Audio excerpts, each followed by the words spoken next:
1000 دے دیے. اب ان دونوں کے درمیان ایک دریا پڑتا تھا. جس نے قرض دیا تھا وہ دریا کے کنارے چلا گیا میعاد مقررہ پر کہ اس سے میں اپنا قرض لے لوں گا, وہ آئے گا. تو شام تک انتظار کیا لیکن کوئی کشتی وغیرہ نظر نہیں آئی. البتہ اس کو دور سے ایک لکڑی آتی ہوئی نظر آئی. اس نے اس لکڑی کو اٹھا کر دیکھا تو بھاری. جب اس کو چیرا تو اس کے اندر سے 1000 دینار نکلے. اب وہ لے کر اپنے گھر چلا گیا. ادھر یہ شخص جس نے قرض لیا تھا وہ بھی 1000 دینار لے کر آیا. کشتی کچھ نہیں ملی. اس نے ایک لکڑی لیا اور اس کے اندر ڈال دیا اور اللہ سے دعا کی کہ اللہ میرا کام اتنا تھا, بس تو اس کو مالک تک پہنچا دے. کیونکہ ایمان کی علامت میں سے ایک علامت یہ ہے عہد و پیمان کا پورا کرنا.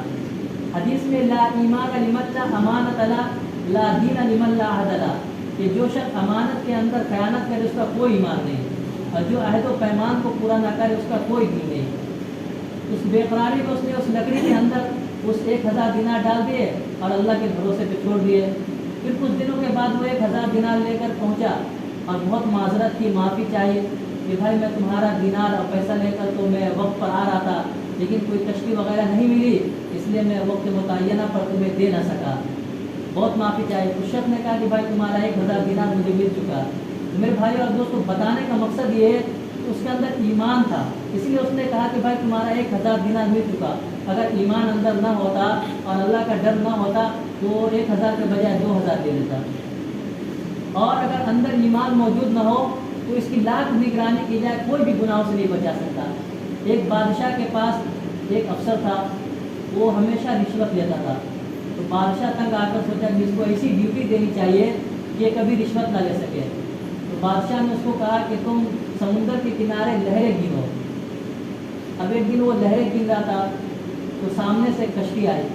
اس نے کشتی والے کو پکڑ کر کہا کہ تم کو پتہ نہیں ہے بادشاہ نے مجھے لہریں گننے پر متعین کیا ہے اور تمہارے آنے کی وجہ سے مجھے شمار میں غلطی ہوئی ہے, اس لیے تم کچھ نہ کچھ دو مجھے, میں تو جیل میں ڈال دوں گا. اب اس بیچارے کی مجبوری تھی, اس نے دے کر چھڑا لیا اپنے آپ کو. تو میرے بھائی اور دوست اگر ایمان اندر موجود نہ ہو تو لاکھ اس کی نگرانی کی جائے کوئی بھی گناہ سے نہیں بچا سکتا. حضرت عمر فاروق رضی اللہ عنہ کا اتنا کامل ایمان تھا کہ جب ان کو غصہ آتا اور کوئی قرآن کی تلاوت کرتا تو اپنے غصے کو پی جاتے. حضرت سفینہ رضی اللہ عنہ کا واقعہ لکھا ہوا ہے کہ وہ کشتی پر سوار تھے تو کشتی ٹوٹ گئی اور وہ ایک تختے کو پکڑ کر سوار ہو گئے. وہ تختہ ایسی جگہ پہنچا دیا جہاں شیر لوگ رہتے تھے. ایک شیر سامنے سے آ رہا تھا.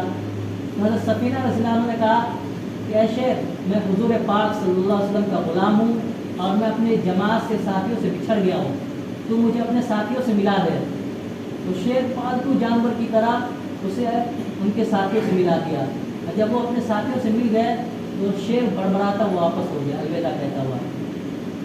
شیخ سعدی کا واقعہ لکھا ہوا ہے کہ وہ کہیں جا رہے تو دیکھا کہ ایک شخص چیتے پر سوار ہے اور اس کے کان کو پکڑ کر جدھر چاہتا موڑ کر لے کر جاتا ہے. شیخ سعدی فرماتے کہ میرے پاؤں کی زمین کھسک گئی. اس شخص نے کہا کہ سعدی تو کیوں حیران ہے, کیوں تعجب کر رہا ہے؟ اگر تو اپنے اوپر اللہ کے احکامات کو, اللہ کے دین کو, قرآن و حدیث کو اپنے اوپر لازم کر لے تو دنیا کی ساری مخلوق تیرا بال باتا نہیں کر سکتی.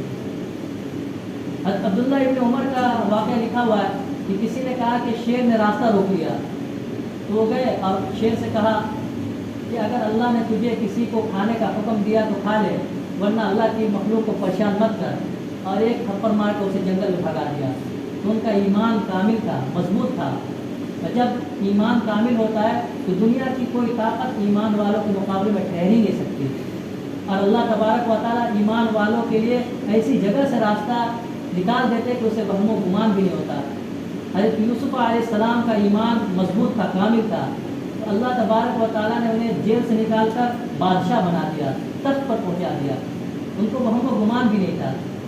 میرے بھائی اور دوستو, آج ہم نے اپنے ٹوٹے ہوئے اعمال پر قناعت کر لی ہے. ایک مرتبہ حضور پاک صلی اللہ علیہ وسلم نے حضرت معاذ رضی اللہ عنہ سے پوچھا کہ اے معاذ, تم نے آج صبح کس طرح کیا؟ تو حضرت معاذ رضی اللہ عنہ نے فرمایا کہ میں نے ایمان کی حالت میں صبح کیا. تو حضور پاک صلی اللہ علیہ وسلم نے ارشاد فرمایا کہ اے معاذ, ہر چیز کی علامت ہوتی, دلیل ہوتی ہے, اس کی کیا دلیل ہے؟ تو انہوں نے فرمایا کہ یا رسول اللہ, میں دن گزارتا ہوں بھوکے پیاسے کی حالت میں. اور رات اس طرح گزارتا ہوں گویا اللہ کے سامنے کھڑا رہتا ہوں اور میرے سامنے عرش ہوتا ہے اللہ کا، اور دائیں جانب جنت کی بہاریں اور نعمتیں ہوتی ہے اور بائیں جانب جہنم کا خوفناک منظر ہوتا ہے۔ تو حضور پاک صلی اللہ علیہ وسلم نے ارشاد فرمایا، اے معاذ اب تم کامل ایمان تک پہنچ گئے ہو، اس کے ساتھ چپتے رہنا۔ میرے بھائی اور دوستوں دعا فرمایا اللہ تبارک و تعالی ہم سب کو کامل ایمان اور سنت اور قرآن کو اپنانے کی توفیق عطا فرمائے، صحابہ کرام کے نقش قدم پر چلنے کی توفیق عطا فرمائے۔ وآخر دعوانا الحمدللہ رب العالمین۔ سنت پڑھیے۔